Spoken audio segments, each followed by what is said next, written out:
Good afternoon to everyone. I think it's about 5 because we're 1 hour behind from Korea. Right now, my discussion points is just the following. First of all, what's the status quo of our university during this time? What's the status quo of the students? And what's the status quo of the Philippines in connection to the world? Next is on how the students are dealing with the university administration during this time and some best practices we'd like to share to everyone. And lastly, amidst global uncertainty, what are the possibilities in having a more inclusive university community moving forward? You may have wondered why I showed a 5-minute video of Ateneo, our university, during the start of the presentation. Sorry if it was long, but then I just wanted to show how university culture was like before the time of pandemic. But now, given this time of pandemic, the question is, and I think this is in everyone's minds, how do we proceed with university culture moving forward? And how do we continue life amidst this global storm? Hearing everyone's presentation so far, our experiences are varied. Some have been able to transition online pretty fast. Others, not really. Amidst this global uncertainty, what do we do? In this presentation, I will show that this challenge is not only limited within the student context, but also the administration. And given that everyone is in the same challenge, this presents us all the possibility of moving forward together. But of course, that will take a lot of hard work and grit from everyone. Right now, the Philippines is a hotspot, Southeast Asia. We have the highest number of concerns in the Western Pacific. It's the first time we're actually flattening the curve since the start of the pandemic, which was on March. So that says a lot about how government response went. And of course, one of the most affected sectors was the education sector. And of course, our lives as students have been detrimentally affected by this. So if you see here, CDC warned United States travelers that COVID-19 risk in the Philippines is high. So Ateneo has been closed since the start of the pandemic. Ateneo de Manila is a premier Jesuit university in the Philippines. We're a private university. If you rank the universities in the Philippines, we may be the first or the second, our top universities. So Ateneo actually has a stereotype, I would call it negative, of being an elite university. Something like how SNU would probably be described in South Korea. And because of this, people think that the shift in Ateneo has been easy. Well, if you compare it to the other universities, yes. But also within the university community, we've had some difficulties moving forward with it. And some sectors are more affected than others. So my first point is just, in COVID-19, we may be in the same storm, but we are riding different boats. Inequalities continue to persist. If some of us are having easier time to adjust to this pandemic, if our university is having an easier time to adjust, that may be because our university is more advanced than others. And I call on you to not only look at this experience, but to look beyond the experience now and compare it to our experience before COVID and check the reality that some people have actually been left off before this pandemic. Others were actually more advanced. Given that we're all shifting online, that already presents a big inequality. For example, as we shift online, some students don't have internet access at home. Some schools don't even have internet for the whole campus. Some schools only have limited computers on campus. Some countries have limited internet connection. In Asia, I think Philippines suffers this more than other countries who have advanced internet connection. So shifting drastically, given the pandemic and the desire to continue education, presents a huge inequality. And the reality is, a lot of people are getting left behind. Technological disadvantage is also another difficulty we're all facing. Besides internet quality not being the same in comparison between two groups all over the world, capacity is not the same. Besides students moving from one platform to another, I call everyone to look at the professors, especially senior faculty. How are they adjusting given the shift that everything is moving online? That already shows that a lot of people are having a hard time to move. And that's the jobs. For COVID, before we all moved online, of course, we had guards, we had staff, and we had cafeteria personnel on campus. But then given that the modality of teaching is now online, of course, we wonder where are these people now and how are they coping during this time of pandemic when jobs are at a loss? It's the same, but actually worse. First, power dynamics remain the same.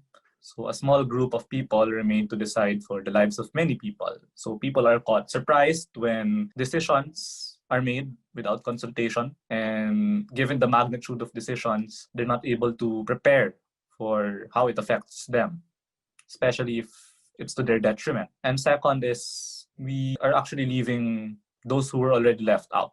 Or if universities are not able to provide that sort of assistance for sectors who were already left out, they will be left out even more. So we may be in the same storm, but we are riding different boats. COVID-19 is hard for everyone, but then how everyone weathers the storm is actually different. Some people have ships and other people have styrofoam, simply. So given this reality, I'm here to discuss some best practices and insights on how we've been dealing with the university administration since the start of this pandemic. Of course, you have the university administration. Besides them, they don't make the whole community. You also have the students. And of course, even besides the students, you also have the faculty or the teachers.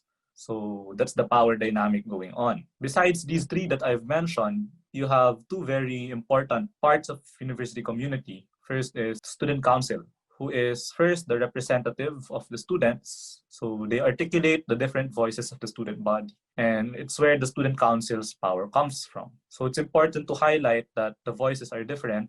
Well, it is. I mean, some students want to pursue school, other students don't want to pursue school during this time of pandemic.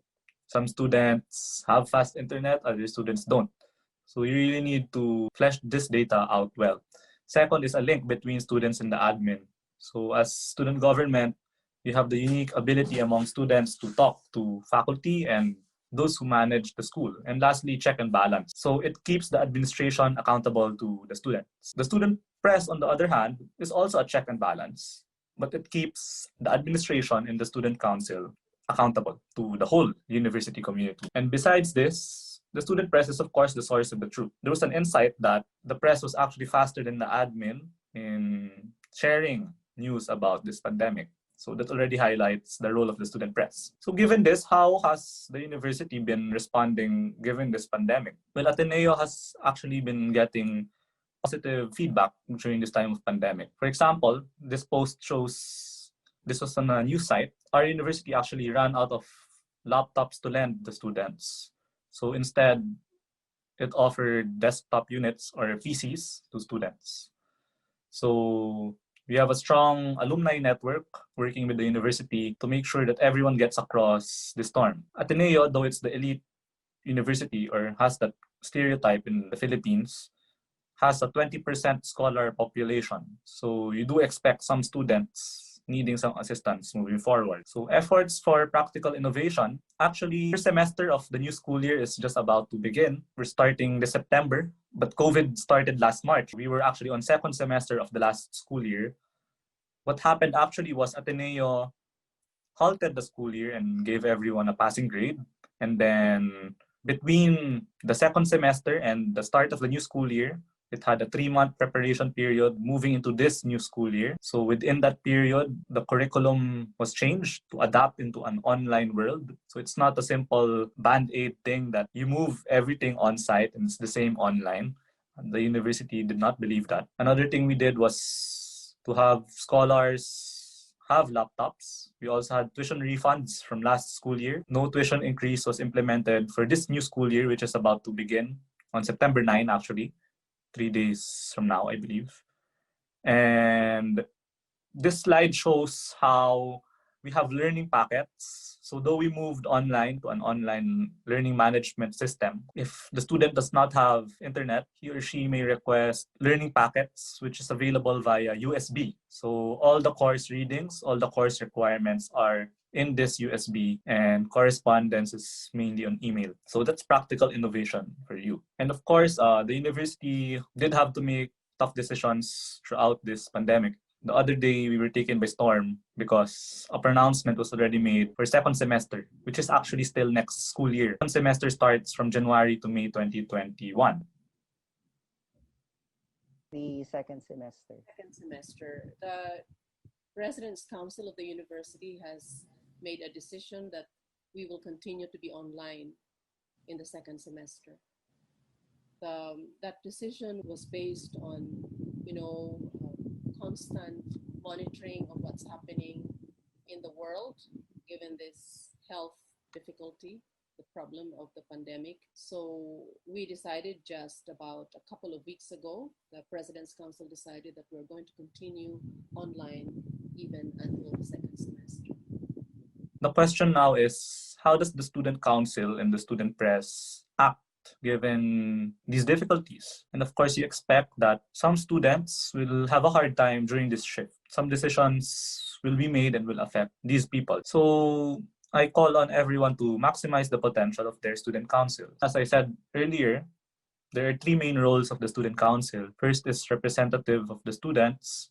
Next is being the link between the students and the admin. And third is the check and balance. Of course, in saying this, I already presuppose that the admin should be working for student welfare. So in maximizing the potential of the student council, the first thing that needs to be done is to improve one's stature as student council. So you could do it in a humble way, if that's how your administration would want to do it. You could do it by empowering the student body. There are actually different approaches as to how you approve one's stature or one's role in the negotiating table. But then before you negotiate, of course, the first thing to is to ensure that the student council actually has a seat on the table, is actually consulted before decisions are made, especially during this time that decisions are made left and right and decisions gravely affect student life. So Sanggunian, which is our student council in Ateneo de Manila, actually has seats in the different committees of the university.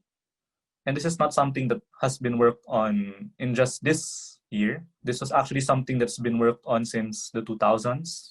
So when I got here, we already had these seats. We have the Magna Carta for Student Rights, which is actually an agreement between administration, faculty, and the students on the things that the students deserve. And of course, when you go to the negotiation table, it's important that you present data, because if the admin is just a group of people deciding for the whole student body, the student council is technically the same. It's a small group of people speaking for the whole student body. So how do you ensure that you properly represent the students? You need data. And second, besides improving one's stature, you can only be really effective as a student council if you are student inclusive. So the student council should be a platform to engage. Students should be able to push for change in the university through the university student council, meaning it's not just a group of people talking for everyone, but it's a platform for everyone to speak. See the difference? And second, there's an importance in making students understand what the student council is saying more easily. So I actually acknowledge that before the pandemic, the student council of Ateneo was having a difficult time engage the student body precisely because of its size of 8,000 students. Some of you have more. The council from Romania mentioned 50,000. That's like a municipality or a town or a city in itself. We're using technology now to connect with our constituents more. And in using technology, you really need to be smart with how you use social media. You need to present it in an aesthetic manner and in a manner that people and students understand. This campaign is an initiative how our student council bridges student concerns directly to the administration. So please watch it. The problems about the school? Pag may dilemma, huwag mag-alala.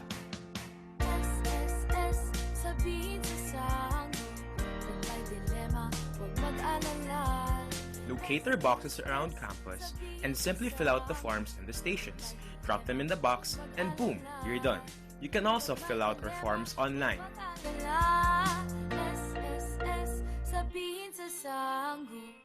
This is a service brought to you by... I'd just like to close by saying that we are in an unprecedented shift. Yes, we're all in the same storm. We're all in COVID-19, but we're all riding different boats. Some boats are already sinking. Some ships are still trampling upon the little boats. So how do we move forward in a way wherein we can get through the storm not only alive, but better than when the storm first came? We keep on saying new normal. That's the catchphrase all over the world. But then to begin with, some sectors of society, particularly the poor, have felt that it wasn't normal for them in the first place. And now they're actually in a worse condition. So how do we actually improve society for everyone as we aim to get out of this storm, not by ourselves, but hopefully together? It's an opportunity to be able to speak and see how the different student councils and students are doing. So again, thank you very much.